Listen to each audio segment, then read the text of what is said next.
વડોદરા હરણી બોટકાંડ તો યાદ જ હશે તમને। તે કેસમાં મૃતકોના પરિવારને ન્યાય ક્યારે મળશે તે તો અમે નથી જાણતા, પરંતુ ન્યાય પહેલા જ કૌભાંડીઓ કાંડ કરે તેમાં કોઈ નવાઈ નથી।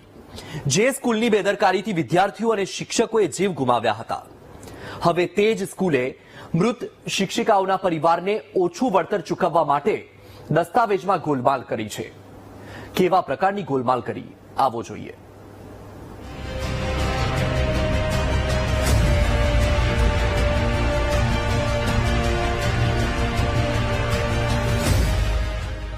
વડોદરાના હરણી લેકની વાત આવે એટલે આંખો સામે બોટ કાંડની ઘટના ફરવા લાગે, જેમાં 12 બાળકો અને 2 શિક્ષિકાએ જીવ ગુમાવ્યા હતા। આ કેસમાં આરોપીઓને સજા ક્યારે થશે તે તો ખબર નથી, પરંતુ હાલ હાઈકોર્ટે મૃતકોના પરિવારને વળતર ચૂકવવા કલેક્ટરને આદેશ કર્યો છે। કલેક્ટરની સૂચનાથી પ્રાંત અધિકારીએ સુનાવણી હાથ ધરી હતી, જેમાં કોર્પોરેશન, સ્કૂલ અને બોટનો કોન્ટ્રાક્ટ મેળવનાર કંપનીને પક્ષકાર બનાવવામાં આવી। આ દરમિયાન ન્યૂ સનરાઈઝ સ્કૂલે શિક્ષિકાઓને ઓછું વળતર ચૂકવવું પડે તેવા ઈરાદા સાથે શિક્ષિકાઓની ખોટી સહીવાળા દસ્તાવેજ રજૂ કર્યા, પરંતુ તેમનો ભાંડો ફૂટી ગયો અને ન્યૂ સનરાઈઝ સ્કૂલના ભ્રષ્ટ સંચાલકોનું પાપ સામે આવી ગયું। ગતરોજ જ્યારે આની સુનાવણી થઈ અને અમને નકલો આપવામાં આવી, જે મૃતક શિક્ષિકાઓ હતી એમના બંનેના પરિવારજનો સુનાવણીમાં હાજર હતા। કુદરતી જે સહીઓ હતી એના એકચ્યુઅલ લખાણ, પાન કાર્ડ, પાસપોર્ટ એ બધીની નકલો બી એમની પાસે હતી જ ઉપલબ્ધ। દેખીતી રીતે જ્યારે સરખામણી કરવામાં આવી તો બંને નવેમ્બર 2023 અને ડિસેમ્બર 2023ના જે પુરાવા એમને રજૂ કરેલા એ બંને ખોટા હોવાનું પ્રસ્થાપિત થઈ રહ્યું હતું, કારણ કે બંનેમાં જે સહીઓ હતી એ લેશ માત્ર કોઈપણ રીતે સરખામણીમાં આવે, કોઈપણ પ્રકારના પરીક્ષણ વગર તો દેખીતી રીતે જ ખબર પડતી હતી કે ખોટી અને બનાવટી છે। હરણી લેક કાંડમાં 2 શિક્ષિકાઓ છાયાબેન સુરતી અને ફાલ્ગુનીબેન પટેલનું પણ મૃત્યુ થયું હતું।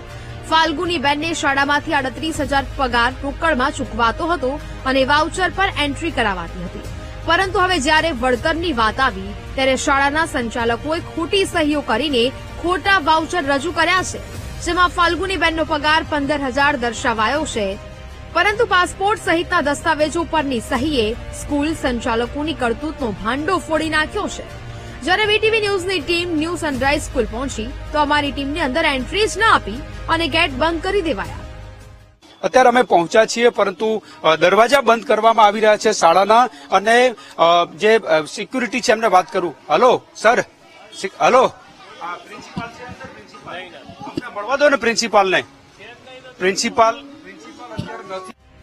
અમારી ટીમને જોતા સિક્યુરિટી અંદરથી ગેટ બંધ કરી દીધો અને આચાર્ય ન હોવાનું જણાવ્યું। જોકે પગાર રોકડમાં ચૂકવવા અંગે અમે ડીઈઓ પાસે માહિતી માંગી તો સાંભળો શું જવાબ મળ્યા। આવી કોઈ વિગત જે આવેલ નથી, આપણા માધ્યમથી આવેલ છે, આવી કોઈ વિગતો હશે તો તપાસ અધિકારી મૂકીને અમે તપાસ કરાવીશું અને એ બાબતે બોર્ડના નિયમો મુજબ, શિક્ષણ વિભાગના નિયમ મુજબ પણ કાર્યવાહી કરીશું। નિયમ શું છે? ઓનલાઈન પૈસા બેંકમાં આપવા જોઈએ કે કેશ આપી શકાય?